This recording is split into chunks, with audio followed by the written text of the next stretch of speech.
Hey everybody, how you doing? Tekking here. I don't know why I'm talking in that voice. Koby doesn't even talk in that voice. I mean, come on. You first look at Koby and you think, okay, he's a little bit of a nerd, he's a little bit of a doofus, but you gotta give him at least a little bit more credit than that. And I do. I freaking love Koby, alright? And if you don't want to watch the rest of this video, that's fine. I'll just lay it out for you right now on how much of a biggity badass Koby, Cody, Corey, Cootie, Kirby, Rule 63, Rebecca, Koby, it's Koby. How much of a biggity badass Koby is, okay? So Koby, first and foremost, is a Marine captain, alright? A captain. That is the 6th highest rank in the entire Marines. He joined 2 years ago, a little bit over 2 years ago. All right, so already, that's rather impressive. You know, I'm not a military guy. I'm not really into the know of, like, military ranks or how fast you go up, but I'm just gonna go off on a limb here and say from the time you join up as a recruit for, or a seaman or whatever you are when you join the Navy, you're probably not going to jump to captain within 2 years unless you have some crazy, connection or the president or something. Maybe I'm wrong, but that's impressive just on and of itself, okay? So he's a Marine captain, all right? That's the same rank that Smoker had at Logtown when he was first introduced. Tashigi is a captain right now. Captain Gorilla is a captain. And if Koby's in the same rank as Captain Gorilla, who you know not to mess with him, okay? But beyond that, the most impressive thing about Koby that demands respect is his fashion choices. The dude has pink hair, walks around his ship, in his military fatigues, wearing his medals that he got from his bravery and heroism during the Rocky Port incident, which we know absolutely nothing about the Rocky Port incident, but here's a 20-minute video I made about it if you're interested in my take on it. He walks around with all that on, also with his trademark, nerdy Millhouse glasses and a lime green bandana with little flowers all over it. That demands respect from that perfect idol of a man right there. And there's only one thing more badass than a lime green bandana with little flowers, and that's a lime green bandana with little white polka dots on it, so you don't mess with either of us, okay? But it works for him. I mean, when you're born with pink hair, you just gotta figure out some way to compliment it. And I like the flower, design bandanas that he tends to wear. They fit him, right? Okay. So Koby does not show up very often in One Piece. In fact, I've been getting requests for this for a while. Talk about Koby. Where's the Koby discussion? I'm like, oh, no, it's coming. But we have to wait, guys. We have to wait for the stars to align. And this is the time I was waiting for, when Koby finally appeared in the anime again, because I don't know if you guys are aware of this, but outside of OVAs, like the episode of Luffy, and the movies like Film Z or Film Z or whatever, this is the first time Koby has appeared post-time skip. Chapter 903, or episode 879, I think it was, it just aired. That's the first time we get to see Koby since Marineford, alright? And I think that's the reason why Oda, gave the green light probably when they were making Film Z, or they were doing the episode of Luffy. He's like, hey, can we use Koby? And that's why Oda, drew up the design for post-time skip, because maybe Oda himself was like, yeah, it's gonna be a while until we get to see Koby again, but I want people to know what he looks like. So here, yeah, he's a Marine captain now, and Oda gave them all the information for Film Z and for episode of Luffy, which was really good of him, because the thing is, this is not Koby's story, but it runs parallel with Luffy's. Alright, they both start off at their very beginning. Koby was the first person Luffy met on his journey to become king of the pirates. He's an unknown yet. Nobody knows about anything involving Luffy yet in the world, okay? The only people that know about Luffy are Garp and Ace and, Sabo, but, not even Sabo. He was an amnesiac at that point, so he didn't know. And the people of Fuchsia Village and Dadan and everybody. That's the only people that know about Luffy. He's yet to make a name for himself. He's yet to even meet Zoro. He's just a kid floating in a barrel about to get sucked into a whirlpool. That's all he is to the world at this point, okay? And so he runs into Koby, and the one thing that's different between them, I mean, except for the obvious, like Luffy's obviously a lot stronger than Koby at that point, but the main thing that's different between them, and the thing that Luffy imparts to Koby right then and there when they meet each other on Alvida's ship, is confidence. Because Koby at that point was just this short, pudgy, 16-year-old kid. And back then, the nerdy voice, the high-pitched, kind of like Mandark voice, like, oh man, I'm trying to sweep out Vita's ship here, and I got the dust in my nose. Now my allergies are acting up. Oh, she's gonna be mighty sore about this one. Oh, I sprained my wrist. That's basically Koby's character at the very beginning, okay? he lacked basic confidence in himself, and he's just, being pushed around by everybody. And, how he ended up on Alvida's ship is hilarious. He was, I think, just going fishing or something, and he ended up getting on the wrong boat, kind of Zoro, before Zoro was even introduced into the story. And he ended up as a chore boy, or like a cabin boy aboard Alvida's ship for 2 years. 2 years! You know what I like about that? Or rather, what's interesting about Koby's character?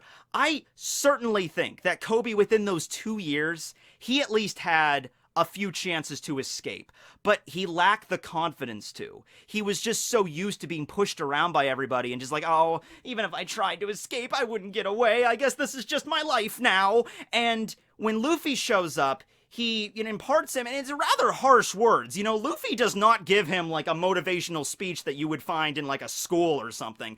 Luffy doesn't bust out a suit and tie and like, if you believe in yourself, there is nothing you can't do. No, Luffy is basically just like, grow up, come on, get out there, do stuff. Quit sniveling like a little baby, get out there. You want to be part of the Marines? Well, then do it. Kind of like a Shia LaBeouf kind of angle, But those are the words Koby needed to hear at that point, okay? And then, of course, Luffy, punching out Alvida and rocketing her to the other side of the planet. That was also kind of a moment there where Koby's like, oh, I think I should maybe listen to what this strange straw-hatted boy is saying, because they're not much different in terms of age. Koby was 16 at that point, Luffy was only 17, but at that point, Koby decided, I'm gonna follow Luffy, and I'm gonna see if I can maybe do something here. And so then they go to Shell Town, where there's a Marine base, and really at the very, very beginning, Koby's only purpose was to serve as like somebody for Luffy to talk to. All right, so we haven't developed the crew yet. So for some reason, maybe Oda didn't want to introduce Zoro at Chapter 1, or well, this would have been Chapter 2, because Chapter 1 was all the things with Shanks and everything, and at the very end of Chapter 1, that's when Luffy, as an adult, heads out from Fuchsia. That's the thing, because the anime screws it up. The anime starts off with the Alvida arc and, Koby and everything in episode 1 where we meet Luffy, and we don't get the Shanks backstory until episode 5, so that always kind of screws me up. But yeah, in the manga, we don't get to see him Chapter 1, we see him in Chapter 2, but in the anime, we do see episode 1, Koby and Luffy are right there, okay? So, that was Koby's original purpose, I think, just so Luffy could have someone to interact with until we met Zoro. Then we met Zoro, Luffy and Zoro head out to sea, and Koby stays behind at Shell Town to become a full-fledged Marine, okay? So, I mean, it was kind of endearing, we liked Koby. I mean, yeah, he was a bit of a doofus, a lot of a doofus back then, but I didn't find him too annoying or anything. You know what? That Millhouse example I gave is kind of apt, honestly, because I'm a big Simpson nut. I love The Simpsons. I was never annoyed by Millhouse. I liked his interaction with Bart and everything. So that's kind of how I viewed him back then. And then they left, Zoro and Luffy left the town, and then Koby's just there. And after quite a few episodes later, by the time we got to the Baratier and Arlong Park, I'm basically like, yeah, what happened with Koby? Yeah, we're not going to find out what happened with Koby. I was worried for a little bit there. I was worried, like, are we just never going to find out what happened to him? And then, of course, everything later, we get to find out with the cover story, the diary of Koby Meppo, and when we see him later on at Enies Lobby. So, Oda did not forget about him, and I think in the hands of a lesser writer, you easily could have. Oh yeah, there was this random character that existed in the very beginning of the manga, just so Luffy could have somebody to talk to, and then he's gone, and we don't worry about him anymore. But Oda, no, he brought him back, and you could easily, I think, have a sequel or a spin-off manga focusing on Koby's journey through the Marines. There are definitely some interesting stories there. Now, don't get me wrong, I'm not saying like, alright, we have 930-something chapters of One Piece, so therefore we need 930 chapters of this Koby sequel. Not as much stuff has happened to Koby, because he's mostly based in one place, Marine HQ and everything, and the life of a Marine is very different from the life of a pirate, but there are definitely a lot of stories there. You could chronicle all of his training with Garp. I mean, we got a little bit of his training with Garp during the cover story and everything, with him and Helmeppo, and being trained by Bogart, who's Garp's like apprentice, and then by Garp himself. Koby survived a Garp fist! Granted, it was only a 0.001% Garp fist, but you don't get fisted by Garp unless you have something meaningful. He sees something with you for your future, okay? He only fists people that he Okay, let me try that again. He only fists people he deems worthy, sir. Okay, good. So, yeah, he trained with Garp. There's definitely a lot of things there you could do. What about his first outing as a proper Marine? How about that? How about the first time Koby was actually given a task aboard a ship that wasn't just, mop the floors, you chore boy, or bring me my food, or clean up the trash? What about Koby's first, okay, you are now an official Marine, because the lowest rank of the Marines are chore boys. Somebody has to do it, all right? Somebody has to go mop up the freaking sludge, and somebody puked in the cafeteria. All right, come on, Helmeppo, and break out the sawdust.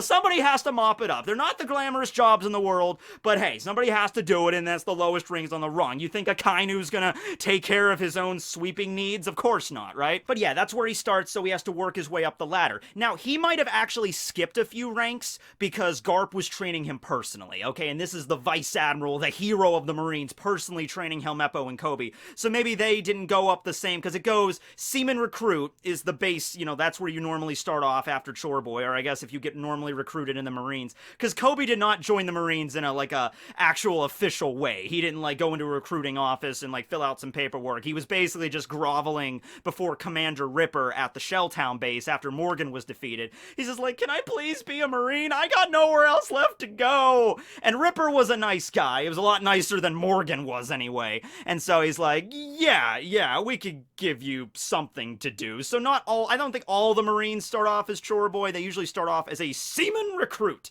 So maybe though, Koby started as Seaman Recruit, but then he got bumped up to Seaman First Class right away. It goes, there's 3 ranks of Seaman, okay? Do you remember the Marine video I did? There are 3 ranks of Seaman that you need to know about right now, okay? There's Seaman Recruit, Seaman Apprentice, and Seaman First Class. And then after that, you go into the petty officers, okay? I'm just simply saying that Koby might have skipped the Seaman Apprentice or something, because I actually remember this.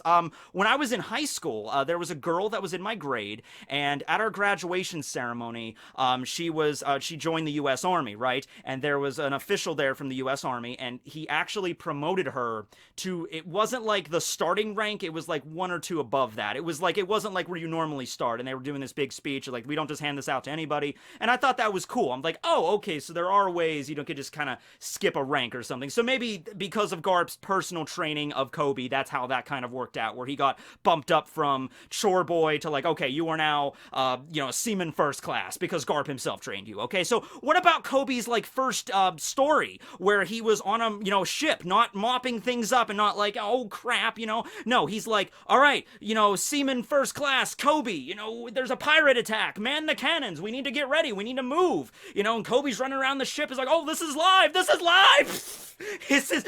lit, and he's firing off cannons against pirates, ships, and stuff, but it's not a laughing matter. This is serious business, right? So there's something like that, and, Koby's ultimate goal is to become a Marine Admiral, just like Luffy's goal is, I want to be king of the pirates, he's I want to be an Admiral, but your dream is insane. They're both crazy dreams, high-flying dreams, because the Admiral is literally the second highest rank in the Marines, and it's honestly the highest rank you could really hope to achieve, period, because the Fleet Admiral, it's a rank in and of itself, but there's only one person that can hold that rank. It's not like there's a bunch of Vice Admirals or whatever. There's only one Fleet Admiral, okay? So the highest rank you could really attain is the, the position of just regular Admiral, but it's still revered all over the world, right? But that's at least attainable. Luffy's dream to become king of the pirates, that's a lot more nebulous, and it's whoa, that's a huge ordeal. So maybe that might have helped out Koby as well. Man, I thought my dream was crazy, but Luffy's dream is even more insane, and he's fighting tooth and nail to get at it.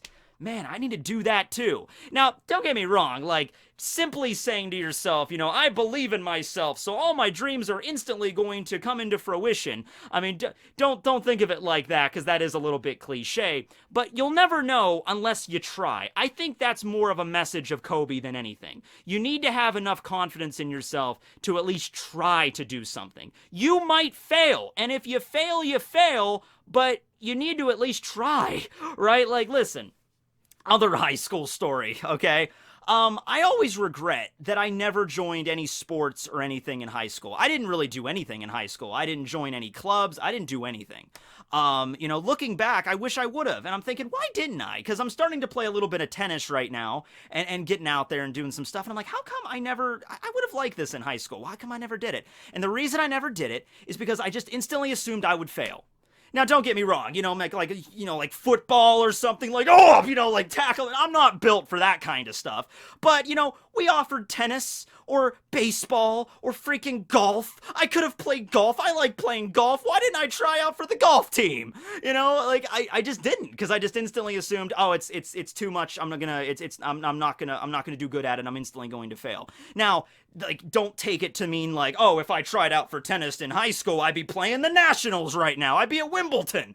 No, probably not. No, probably not. I might have failed horribly, but at least I would know, right? So that's the message you got to take from Koby. And I want to throw that message out to anybody right now that's still in school. If you're in middle school or high school, and if you're like, oh man, I don't know if I should try out for this sport, or I don't know if I should do this club, or I don't know if I should do this thing, I don't know if I should join chorus, I don't know if I'm good at singing. No, seriously, do it. Because before you know it, you'll be a 25-year-old about to be a 26-year-old, still living in your parents' house, sitting in your bed, wearing a polka-dotted bandana, talking about a pink-haired Navy guy on the internet. And I don't know about you, but that's actually a pretty cool outcome. That's the best outcome I could have really hoped for. So yeah. All right, but back to Koby. But that is essentially Koby's message. And I would like to see maybe a few more episodes, a few more chapters focused on the guy, right? Because we get to see him at the beginning of the story. We get his cover serial. After that, we don't see them really pop up again in any meaningful way until after Enies Lobby. That's, of course, after Koby goes through puberty. A little bit late, because he was 16 when he met Luffy. But then here he is, literally only a few months later, so yeah, there's a little bit of a difference there. It's manga logic, what are you going to do, right? But of course, no, this was because Garp put him through some pretty intense training. He went through such intense training that he ended up getting a scar above his eye, and then the scar actually moved to the center of his head later. That's how intense that training was. But yeah, he was this pudgy dude, and Garp is like, oh, well, don't worry, little boy, we'll knock you into shape. You're in the Marines now. And so, before you knew it, he actually ended up getting pretty ripped, and he's like, oh, I'm ready to go. Okay, awesome. So we get to see them at there, meet up with the Straw Hats at the end of, in Water 7 at the post-Enies Lobby arc, and that was a nice moment. We found out a lot about the world there. We found out about the Yonko. That was the first time they were name-dropped. We found out about the new world, like what the other half of the Grand Line is like. This is really where the post-Enies Lobby arc, this is where the ultimate goal for the rest of the pre-time skip story, came from. He's like, okay, we're gonna go to the new world, and then even beyond the time skip, we're going to be fighting the Yonko, so that's pretty crazy. We get to see Koby has mastered, at least a rudimentary level of the Soru technique, so he can fight. He can actually fight. I mean, Luffy and Zoro still floor both of them, but they can actually fight against random riffraff and stuff, which is way more than what you could say for Koby and Helmeppo at the beginning of the story. Helmeppo, don't worry, his video will be coming soon. And I was gonna do 3 videos: Koby, Helmeppo, and then one on Garp. Because I did a video on Garp and Sengoku together, but I feel like I should make a dedicated video to Garp. Those videos, they'll be the next little mini-series I'm working on, right? So Helmeppo's video is coming. Helmeppo doesn't need his hammer gun anymore. He has thrown his hammer gun aside and picked up his Kukiri knives, which he can use pretty adeptly, right? Also, at this point, when they meet post-Enies Lobby, it is Master Chief Petty Officer is Koby's rank. Okay, so that's pretty cool. Or Master Chief Petty Officer, that was it. Because it's Petty Officer, and then Chief Petty Officer, which I think is what Helmeppo is, and then Master Chief Petty Officer, which is like one of the highest, infantry ranks you can get in the Marines. It goes Master Chief Petty Officer, then it goes Warrant Officer, which we've never seen. Fun fact, we've never seen any warrant officers in the entire manga or anime period. And then after that, it goes into the officer ranks, like ensign and everything like that. So Koby ranks pretty high. Keep in mind, post-Enies Lobby is honestly only I would say 6-7 months maximum since the beginning of the series. So 6 months or so of training with Garp. I mean, I don't want to even know what kind of training they went through. So the next time we get to see him is during Marineford. Now look, there's a lot of shit going on at Marineford. All right, you got Whitebeard, you got Admirals, you got freaking Luffy and Ivankov and Buggy's groups, all the Impel Down escapees, you got the Warlords jumping around, you have Blackbeard arriving, you have Ace's execution looming. You got a lot of stuff going on at Marineford, so not too much time to really focus on Koby. But despite that, Koby still gets some shining moments in Marineford, okay? So, I think the first moment a lot of us are aware of is the moment where Luffy punches out Koby. Koby has to face down his friend, and he's like, hey, listen, you know, I'm a Marine, you're a pirate, we're both friends, but that's not how you would like to do this, right, Luffy? It's not like we would walk up to each other in the middle of this giant battle and be like, oh, hey there, Luffy, how you doing? We're friends, so we don't have to fight. No, that's not what they want. You know, Koby's dream is to become a great Marine. Luffy's dream is to become the king of the pirates. All right, so in this situation, they have to fight against each other. And they always knew that. You know, Koby back at Eni's lobby, he knew. One day, we're kind of off the cuff right now, but one day, I'm going to have to fight Luffy. I might have to bring him in. Their relationship might even turn into... I'm thinking it's more like Smoker and Luffy might turn into the Garp and Roger kind of dynamic, but it could very easily be Koby Luffy as well. Ooh, Koby Luffy. That's something that exists on the internet. Oh, they're kind of adorable to each other, aren't they? That's nice. That or Kobeka. Kobeka, man, it's coming. All right, we'll get to Kobeka later, right? Okay. But anyway, yeah. They realize, okay, we need to fight each other because that's how we are right now. We need to see which one's stronger and stuff. I'm going to show you everything I learned. I'm not going to hold back Luffy. And it's funny because Luffy, at that point, he's really, like, focused on saving Ace. All right, it doesn't matter who comes at him. I mean, even Garp came at him and Luffy just, it's like not even like Luffy stops and is like, Koby, it's been a while since we've seen each other, but it's time for us to fight for the last... No, it's nothing like that. It's like Luffy's just running, Koby's coming at him, Soru, I'm gonna attack you, Luffy! And Luffy's just reflex. He's just like, oh, Koby, BAM! Sorry, man, I gotta get moving. Oh, Garp, BAM! Sorry, Grandpa, I gotta save my brother! You know, that's how Luffy was responding to at that point. So, you know, at that point, Koby gets fisted right in the face, and he gets dropped. Maybe Luffy could have went a little easy on him, but I don't think he did. He's not busting out, like, Gear 3rd giant rifle on freaking Koby. But, you know, he knocked him down. He floored him. Koby was maybe knocked out for a little bit after that, and he's like, oh, well... But at the end of it, I feel like Koby would have been proud of that. At the end of that, after he regained consciousness and Helmeppo's like, are you okay, Koby? Koby's like, bleeding nose, broken nose, really. And he's like, I'm great, Helmeppo, son. Yeah, we did it. So that's his one shining moment. And then the second one, I think, is the one that's much more notable, is him standing up to Akainu. That was a brilliant decision on Oda's part. You know, who is going to be the one to stop this rampage? You know, who is going to be the one? You had Crocodile go up against freaking Akainu. You had all of the not the Admirals. You had all of the Whitebeard pirates standing up to Akainu. You had Whitebeard standing up to Akainu and even get some shots in there, which really should have done a lot more damage than they did, but okay, fine. Chalk that up to Whitebeard being injured and, you know, he's already pretty old and everything like that.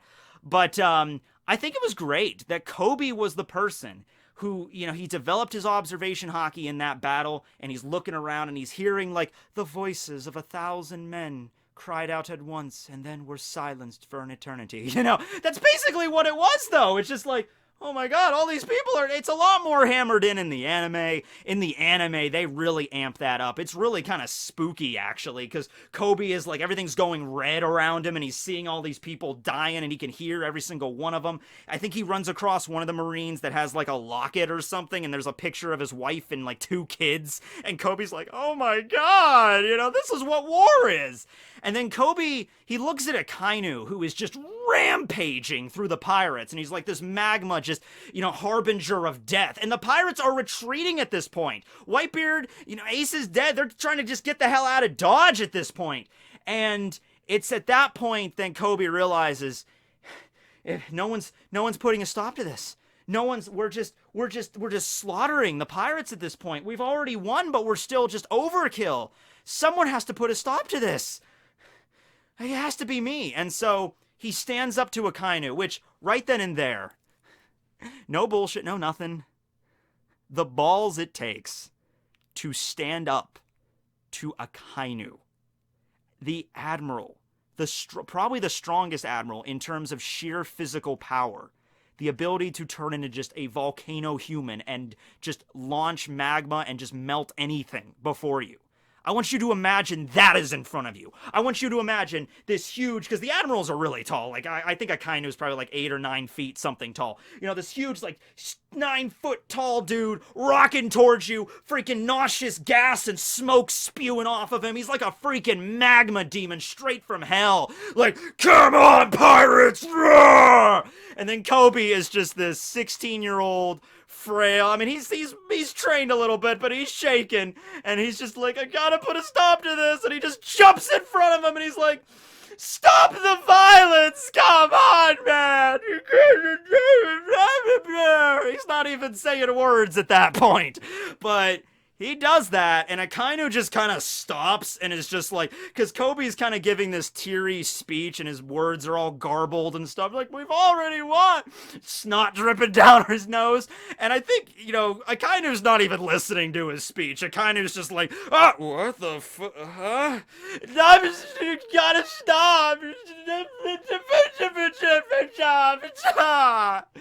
Akainu's like, ugh, what the hell? I don't know what the hell this is, but I'm killing it. You know, I'm just gonna rear back my magma fist, and it's coming straight for him. And Koby doesn't move. Koby, you could probably just chalk that up to the sheer terror. His body has just locked into place. But he realizes at that point, you know, I said what I need to say. I'm here. I got as far as I could, but I could not live with the rest of my life if I didn't say it at that point, if I didn't try to stop it. And of course, we all know what happens at that point. Shanks arrives and blocks Akainu.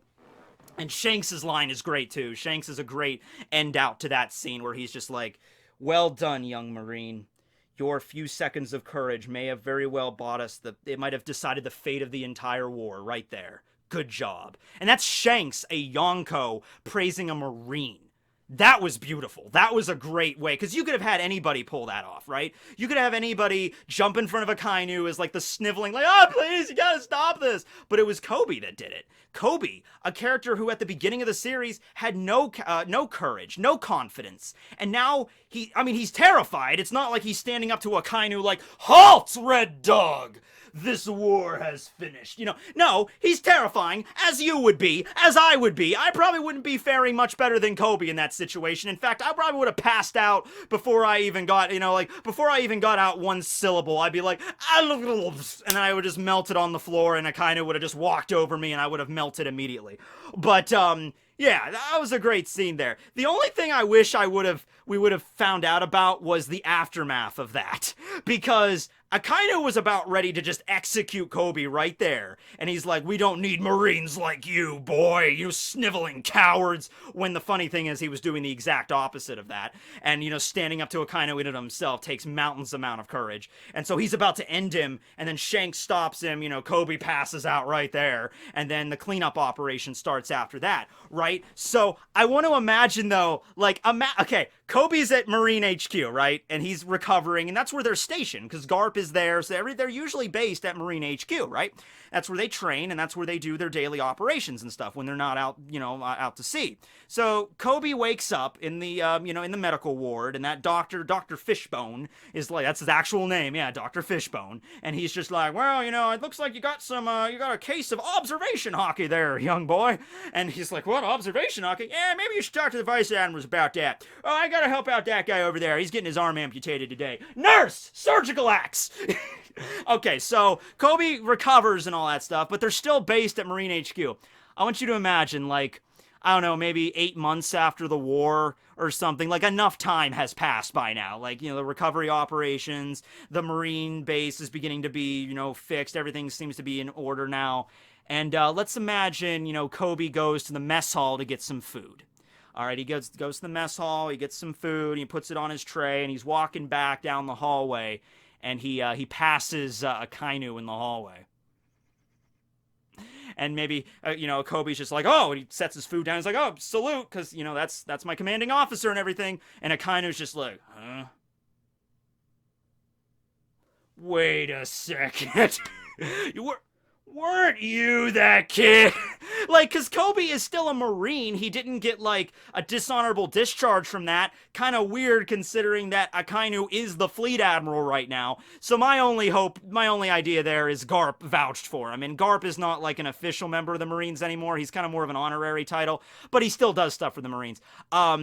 Garp had to chime in there to somebody. Garp had to go up to Akainu, and maybe Akainu was like, he's like, I'm freaking that stupid kid, I'm kicking him out, and Garp's like, no, you're not.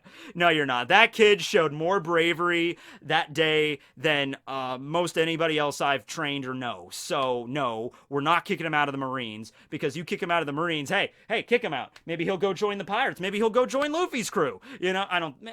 Actually, that's an interesting what if. You know, what if Koby wasn't a Marine? Would he have joined Luffy's crew? Hold on to that. I'll put that off to the side for maybe the next what if scenario. That's a good one there. So that's the last time we saw him at Marineford. We didn't see him until chapter 903, which was also coincidentally the same chapter we finally found out the proper spelling of his name. Because that's something, you know, we just don't know how characters' names are spelled. In this case, for 21 freaking years, so thanks, Oda. But yeah, it's spelled with a K. It's Koby. And he shows up defending the Dressrosa and the Proton's Kingdom ships from attacks by pirates. They're trying to kidnap everybody. And, you know, that's the thing with Koby. You know, he can determine, like, okay, the Straw Hats are good pirates. You know, they're not bad people. But most other pirates, you know, most of them are out to just pillage, murder, kidnap people for ransom. That's what most pirates do. And that's what he's there to protect against, right? And that's what the whole Rocky Port incident was about. We don't know what it was about. But we know Law was there, and we know the citizens' lives were put in danger, and considering this is Law we're talking about here, Law probably had some master plan, and if a few civilians had to bites the Zusto for his master plan to come to fruition, I don't think Law would lose any sleep at night. So Law probably did this Rocky Port incident, some civilians were about to get injured or killed, Koby stepped in and saved them, and that's how he became one like a Marine hero, right? So what he does, though, is the pirates are in a submarine. Law's not the only one that can have a submarine, apparently. Apparently some random pirates can get their hands on them, too. They fire off the torpedo at the ships. Koby, with his crazy high-spec observation, jumps in the water, swims wicked fast. I guess he knows Blue Walk or something. Grabs the torpedo and just throws it into the air so it detonates away from the ships. And then after arriving on the Dressrosa Kingdom ship, he is completely humble with it. He doesn't say, oh man, that was so cool. There was a torpedo heading towards your ship. Like, I jumped in the water with my awesome observation. I grabbed that torpedo and I shoved it right over the water and it exploded. Man, you should be thanking me for saving all your lives. No, he comes out and he's just like, oh, they fired a torpedo, but it must have missed. Kiros is aware. Kiros knows right away what happened, but he's like, this is a fine young man right here. He's so humble. He doesn't even take credit for, you know, saving our lives.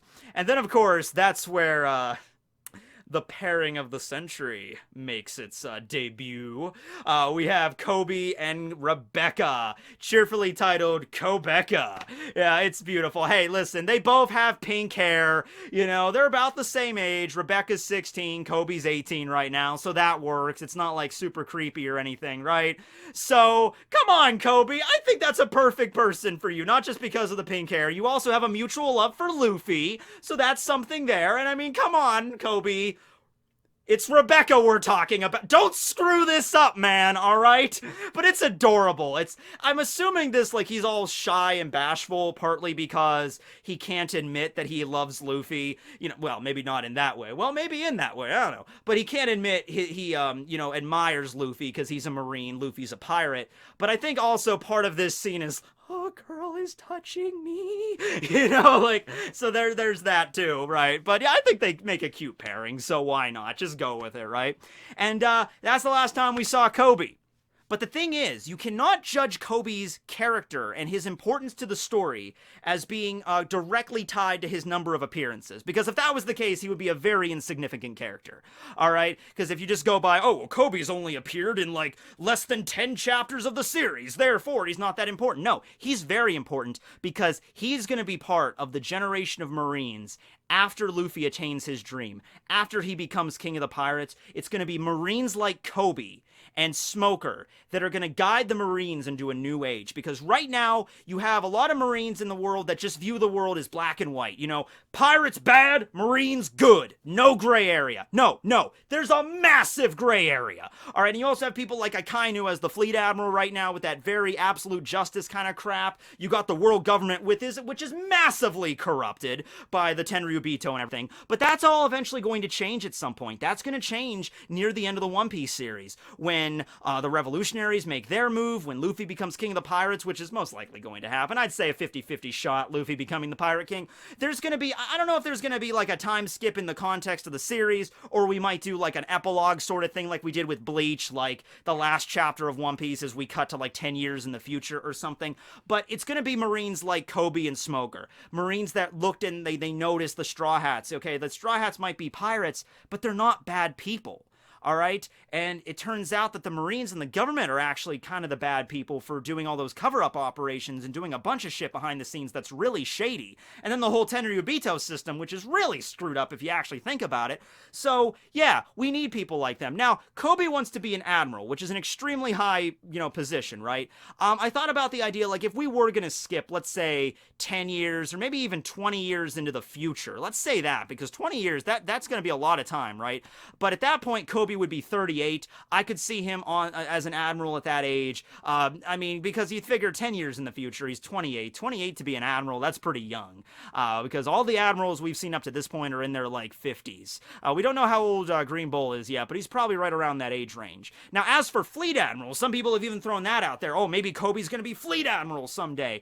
I would like Smoker to be fleet admiral, only because that would represent, because the fleet admiral has to represent power and like experience more than anything, I think, because this is the one position in the Marines that has, it's the apex, it's the highest position in the Marines. The Marines have to look to the fleet admiral as somebody, it's like they've been doing this for decades and decades. They know what they're doing. All right, Sengoku was in his 70s, Akainu is in his 50s, but they've been at this for a very, very long time, right? So I would say in your 50s is the minimal age to be a fleet admiral, to really impose, not just to the Marines, but to the rest of the world. If you get like, oh yeah, their new fleet admiral's 31. I'm like, oh, he's kind of a greenhorn, isn't he? That kind of thing. If we skip to 20 years in the future, Koby would be 38 years old, maybe being an admiral, and then Smoker would be in his mid-50s. Smoker, I think, is like 36 right now, something like that, so he'd be like 56. I could see Smoker as the new fleet admiral, Koby as an admiral, and then maybe as more time goes on,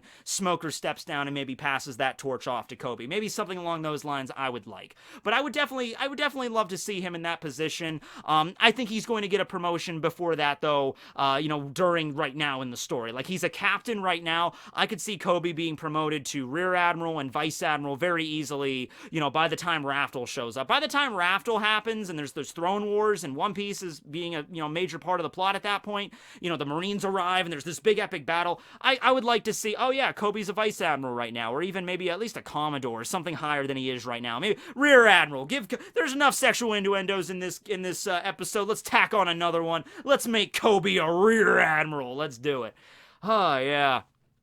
But that's pretty much it. Koby, really cool character, but his importance in the story is not directly tied to his appearances, because he really doesn't make that many of them. But I'd like to see him again, maybe soon. Probably not, but it would be cool to have a whole arc where he's there. Like if the Marines ever do end up going to Wano, which I like to think that maybe Smoker and Tashigi might go there, because Tashigi loves swords and everything, and Vegapunk is involved with them right now. So maybe they'll all go to Wano together. Bring Koby along. Screw it, bring him along. So he's there, and you get to see him interact with the Straw Hats and, fight against Kaido or something. I think you can make it work. Of course you can. He's just out in the world. He has his own ship. He's sailing around.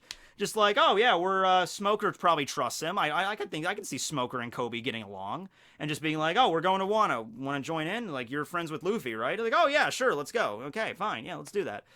He could bust out his Marines. This is the standard issue Marine sidearm, the Nerf strong arm. Wait, there we go. Gotta be careful. And also, as an end to this, you know, I was getting set for this video. I was like, all right, what am I gonna get? Well, I gotta get the sick headband, honestly. There's that. That's pretty obvious. But then I got the Marine shirt and everything. I got that. I got the cool anchor patterns there. I didn't know what else to throw back here, so I just got a sack of potatoes, because I imagine if you're a chore boy in the Marines or the Navy, that's one of the first jobs they're gonna give you. He's like, here you go, you know, you just swab, you know, peel 1,000 potatoes for tonight's dinner, so they're there, and I got my glasses and everything, but I was in a Goodwill earlier today looking for a stuffed seagull, because a seagull is the, you know, symbol of the Marines. And I'm looking around this giant bin of stuffed animals, and I'm like, frog, bear, owl, lizard. They're these weird stuffed animals, but no seagull. And that's when I realized, you know, the seagull isn't really that best of an emblem of your organization, okay? If you really want to inspire not just fear into the hearts of your enemies, but also confidence in the civilians of the One Piece world, you need to get something a little bit better, like a dragon. But I know what you're saying. How are you gonna have a dragon, right? Kaido is a blue dragon right now. Oh, don't worry. There's another blue dragon that you could have. That's right. Blue Eyes White Dragon, the new emblem of the Marines. That'll work. If you're gonna go up against Kaido, you need to have something at least that cool, right? So yeah, that's the video. Hope you guys enjoyed. Videos about Garp and Helmeppo are coming up next. You guys later. Signing out.